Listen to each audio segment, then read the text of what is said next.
Hey everyone, it's Dr. Griff, SLP again, and I'm here to talk to you all again about starting a private practice in the area of speech language pathology.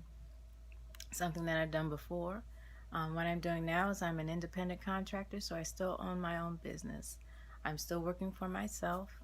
I do work with Presence Learning, and I'm not an employee. I work for myself.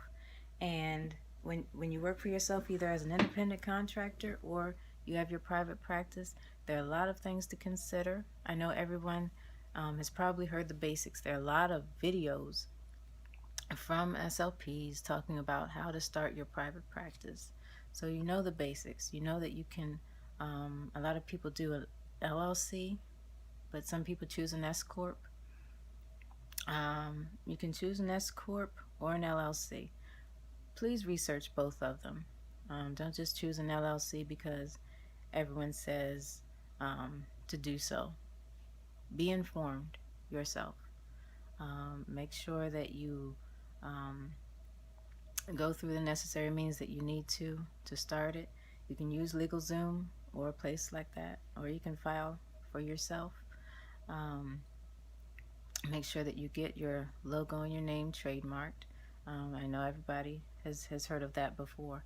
That's very important. You don't want someone using your name, whether it's on social media or elsewhere.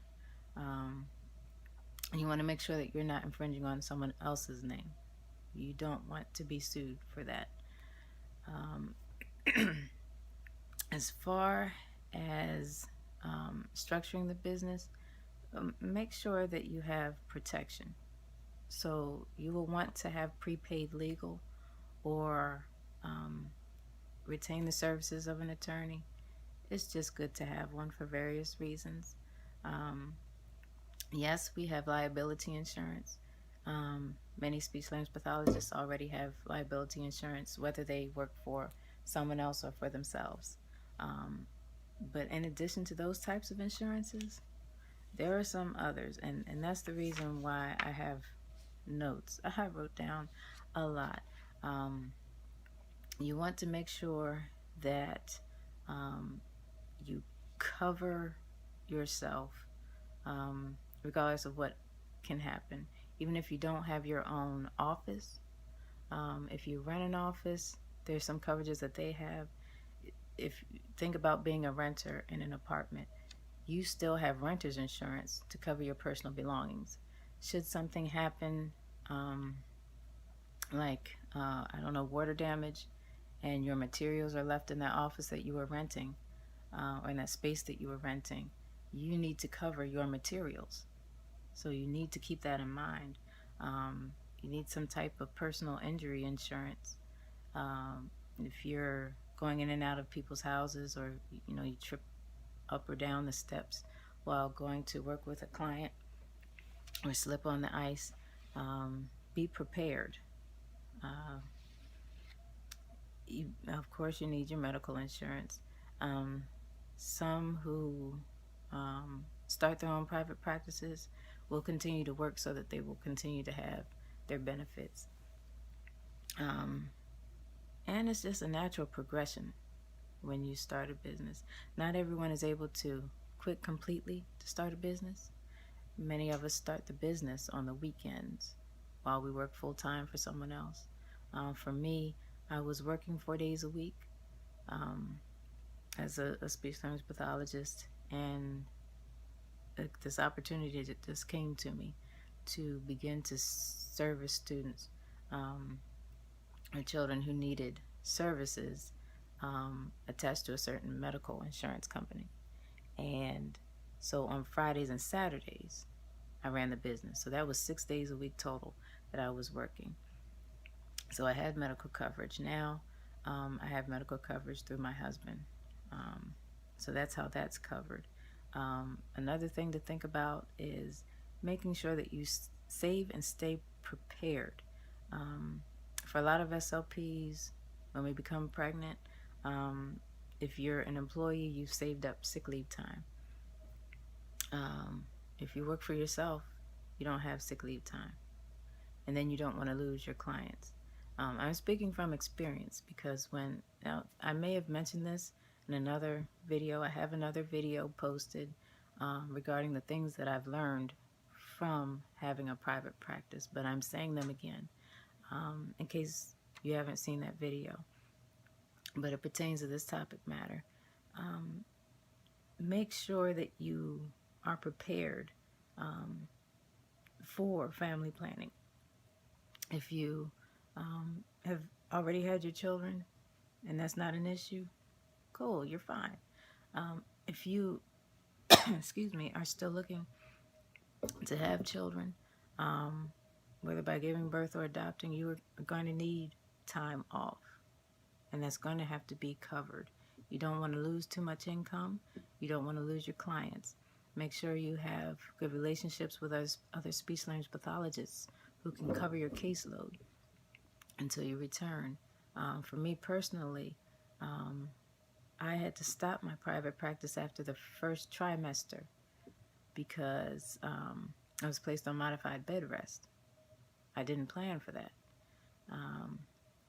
I wasn't thinking I would have to take off until after I had the baby.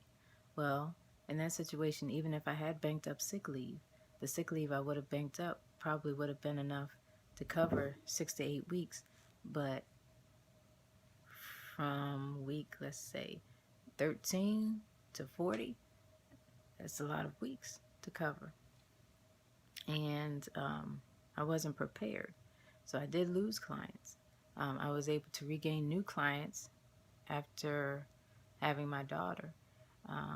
But just be prepared. Keep these things in mind.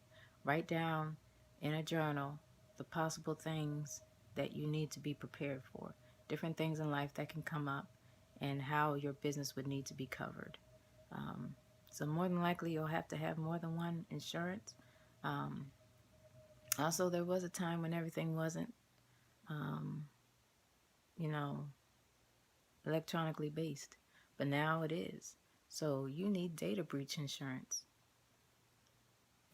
If your client's information gets hacked, you have to protect yourself. You could be sued by your clients.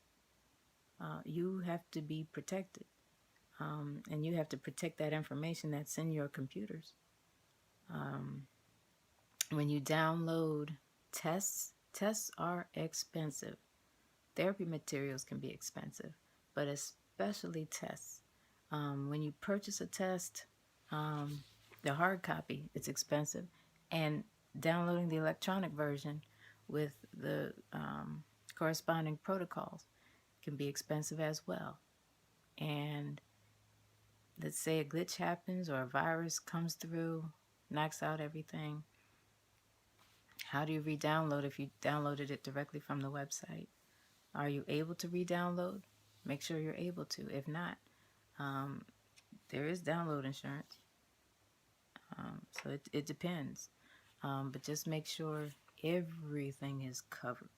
Everything that you use on your computer, if you're providing private practice or therapy through telepractice, make sure everything that is on your computer is covered. And make sure that you can recover everything. So, yeah, there are backups. But if those backups fail as well, just be prepared. That's all. Now, of course, starting your private practice, one of the other basics that I skipped over was having your, business credit. If you needs to have it. If you're able to pay for cash with everything, that's fine. You don't want to go into debt starting your business, though. You want to make sure you have a checking account with the business name. All of those are part of your basics. Make sure you have business property insurance. And I think I touched on that earlier. If you're renting a space, even if you're not renting a space, like I kept everything in our garage or in my office here. And there were a lot of tests, expensive tests. There was some equipment. I would use my iPad as a way to trial students for assistive technology. to see if they had gotten to a point where I could call, um, whichever company we deemed to be appropriate for assistive technology for communication. And for some students, they were okay using Proloquo to go. And we could trial them on that and see if it was appropriate for the parents to try and get a grant. Back then they had some grants, and prayerfully now they have more, so that parents can afford to download Proloquo to go or any other type of software, so that their children are able to communicate effectively. Well, my iPad had to be covered. Let's see, your cell phone. A lot of information there. All those things need to be covered. So don't just think of, oh, LLC, get my trademark and liability insurance, and that's it. There's a lot more. And that's all I wanted to say in this video, that you need to keep your business in mind when you plan.